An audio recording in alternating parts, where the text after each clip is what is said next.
À titre d'exemple, la collaboration avec le CECA lors de la dernière co-construction que nous avons eue à l'UTEP, ça a été de relire un petit peu le référentiel HAS et de recentrer les actions, les effets, les impacts sur à la fois les bénéficiaires, qu'ils soient aidants ou patients, qui ont participé à des programmes d'éducation thérapeutique, mais aussi au niveau de l'équipe, et ça c'est souvent un point qui est pas envisagé par les membres de l'équipe, les responsables des programmes d'éducation thérapeutique.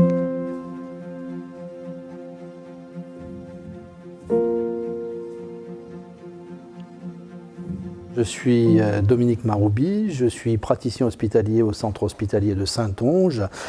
chirurgien de formation et venu à l'éducation thérapeutique par la cancérologie.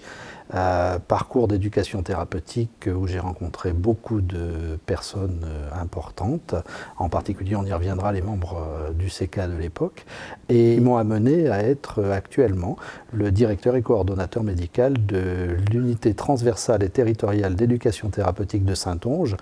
une unité originale puisqu'elle est présidée par un patient et paritaire, mixte et territoriale. Moi j'ai connu le CECA en 2011-2012 et la collaboration a commencé à cette époque-là, et depuis le partenariat n'a fait que croître, en particulier sur tout l'accompagnement évaluatif puisque c'est l'objectif, et en particulier de la cellule étape puisqu'on parle d'éducation thérapeutique. À l'heure actuelle, moi je ne fais plus que de l'éducation thérapeutique à 100%. Le CECA dans mon quotidien, c'est pas réellement tout à fait le quotidien, mais c'est une pratique qui est loin d'être occasionnelle. C'est un support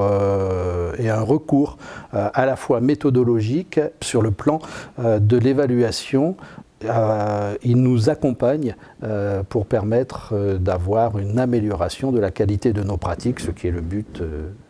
de la définition même du CECA. Sur l'originalité du CECA, moi je pratique surtout donc la cellule étape en éducation thérapeutique, c'est la globalité de l'action. L'évaluation n'est pas juste le renseignement d'une activité et d'une évaluation censeur,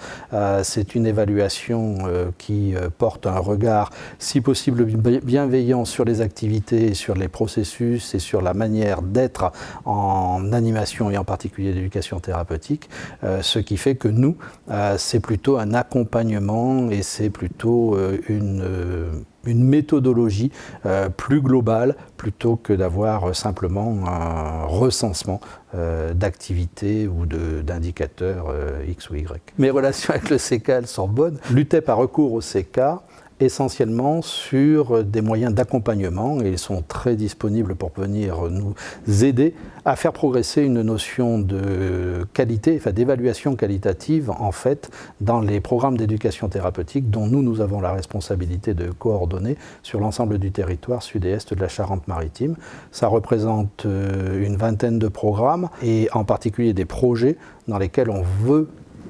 immiscer et insérer dès la construction une évaluation qualitative, et ça c'est pas toujours très facile. Le CECA est là pour nous aider et il participe à cette construction en nous proposant des méthodes, en nous proposant des moyens, en nous proposant un accompagnement. La dernière fois qu'on a eu besoin de recourir au CECA, un des membres est venu à Saintes pour nous faire une relecture des évaluations que les programmes avaient remplies sur leur bilan annuel d'activité, de manière à ce que l'on puisse en tirer une proposition d'auto-évaluation sur des méthodes plus participatives, moins statistiques et plus impliquantes pour l'équipe. À titre d'exemple, la collaboration avec le CECA lors de la dernière co-construction que nous avons eue à l'UTEP,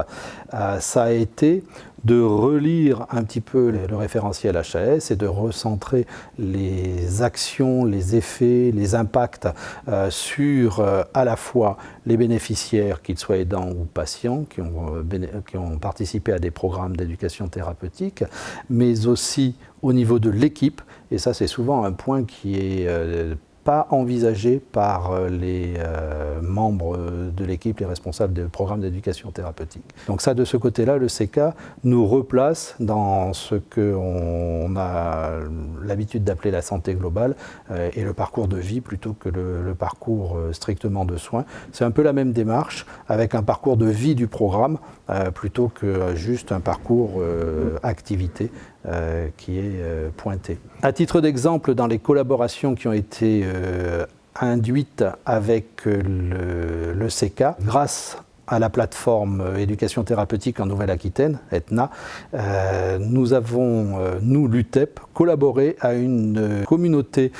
d'échanges et de pratiques, et en particulier, le premier sujet que nous avons co-construit et co-animé avec le CECA était sur la transition numérique,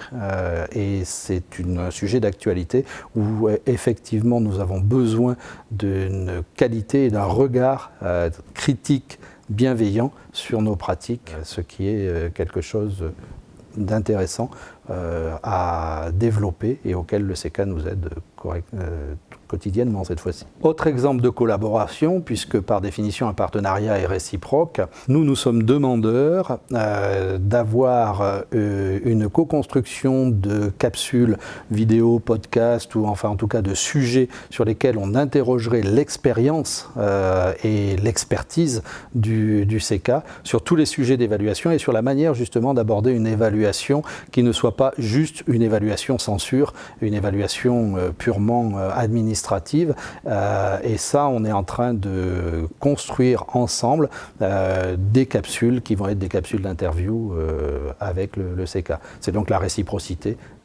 qui est en cours. En fait, la collaboration avec CECA est une collaboration à couteau suisse en fait, qui a énormément de capacité à accompagner les équipes, tant en outils, qu'en programmes, qu'en ressources, qu'en accompagnement réel sur site. Et nous, à l'UTEP, on est plutôt demandeur d'un accompagnement pour proposer des outils sur l'évaluation de ce qui est les programmes d'éducation thérapeutique. Et on pourrait envisager effectivement une collaboration plus